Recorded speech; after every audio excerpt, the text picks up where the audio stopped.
ಕುಮಟಾ ತಾಲೂಕಾ ದೇಶಭಂಡಾರಿ ಸಮಾಜದ ಶಿಕ್ಷಣೋನ್ನತಿ ಸಂಸ್ಥೆಯು 2025-26ನೇ ಸಾಲಿನ ವಾರ್ಷಿಕ ಸಮ್ಮೇಳನ ಕುಮಟಾ ಪಟ್ಟಣ ಡಾಕ್ಟರ್ ಜಾನು ಮಣಕೀಕರ್ ಆಸ್ಪತ್ರೆ ಸಭಾಂಗಣದಲ್ಲಿ ನಡೆಯಿತು.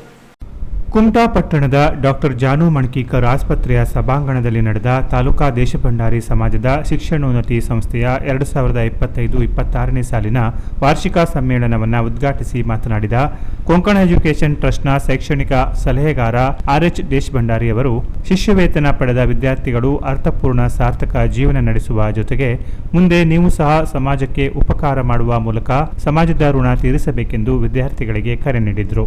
ಉದ್ಯಮಿ ನಾಗರಾಜ್ ಲಿಂಗಪ್ಪ ದೇಶಭಂಡಾರಿ, ಗೋವಾ ಹಾಗೂ ಯಲ್ಲಾಪುರದ ಭಂಡಾರಿ ಸಮಾಜೋನ್ನತಿ ಸಂಘದ ಅಧ್ಯಕ್ಷ ಪ್ರೇಮಾನಂದ ನಾಯ್ಕ್ ಮಾತನಾಡಿ, ನಾವು ಬಾಲ್ಯದಲ್ಲಿ ಪಡೆಯುವ ಶಿಕ್ಷಣ ಉತ್ತಮ ಬದುಕನ್ನು ಕಟ್ಟಿಕೊಡುತ್ತದೆ. ಅಲ್ಲದೆ ಸಮಾಜದ ಬಡ ಪ್ರತಿಭಾವಂತ ವಿದ್ಯಾರ್ಥಿಗಳಿಗೆ ಧನ ಸಹಾಯ ಮಾಡಲು ಸಮಾಜದ ಬಾಂಧವರು ಮುಂದೆ ಬರಬೇಕು ಹಾಗೂ ಸಮಾಜದ ಯುವಕರಿಗೆ ಸಮಾಜದ ವೈವಾಹಿಕ ನೋಂದಣಿ ವಿಭಾಗ ತೆರೆಯುವ ಮೂಲಕ ಜಿಲ್ಲಾ ಮಟ್ಟದಲ್ಲಿಯೂ ಶೈಕ್ಷಣಿಕ ಪ್ರಗತಿಯನ್ನು ಪ್ರೋತ್ಸಾಹಿಸುವ ಕಾರ್ಯವಾದರೆ ಸಮಾಜೋನ್ನತಿ ಸಾಧ್ಯ ಎಂದು ಅಭಿಪ್ರಾಯಪಟ್ಟರು.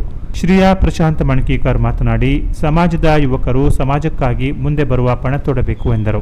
ಸಂಸ್ಥೆಯ ಅಧ್ಯಕ್ಷ ಡಾಕ್ಟರ್ ಪ್ರಶಾಂತ ಕಮಲಾಕರ ಮಣಕೀಕರ್ ಅವರು ಸಮ್ಮೇಳನದ ಅಧ್ಯಕ್ಷತೆ ವಹಿಸಿ ಮಾತನಾಡಿ, ಒಗ್ಗಟ್ಟಿನಿಂದ ಮಾತ್ರ ಸಮಾಜದ ಅಭಿವೃದ್ಧಿ ಸಾಧ್ಯ. ಯುವ ಜನತೆ ನಮ್ಮ ಸಂಘಕ್ಕೆ ಹೆಚ್ಚಿನ ರೀತಿಯಲ್ಲಿ ತೊಡಗಿಸಿಕೊಂಡು ಮುನ್ನಡೆಸಬೇಕು ಎಂದು ಕರೆ ನೀಡಿದರು. ಸಂಸ್ಥೆಯ ಗೌರವಾಧ್ಯಕ್ಷ ಹಾಗೂ ನಿವೃತ್ತ ಶಿಕ್ಷಕ ಮೋಹನ ಕೆ ದೇಶಭಂಡಾರಿ ಅವರು ಸಂಸ್ಥೆ ನಡೆದು ಬಂದ ಹಾದಿಯನ್ನು ವಿವರಿಸಿದರು.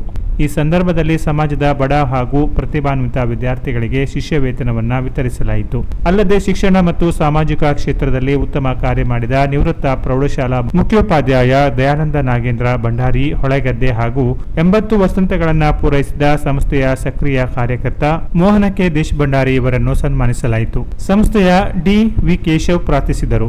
ಸಹ ಕಾರ್ಯದರ್ಶಿ ಪಾಂಡುರಂಗ ಆರ್. ದಿವ್ಗಿ ಸ್ವಾಗತಿಸಿದರು. ಕಾಶಿನಾಥ ಡಿ. ದೇಶಭಂಡಾರಿ ವರದಿ ವಾಚಿಸಿದರು. ಹೇಮಾ ಸಂದೀಪ್ ದೇಶಭಂಡಾರಿ ನಿರೂಪಿಸಿದರು.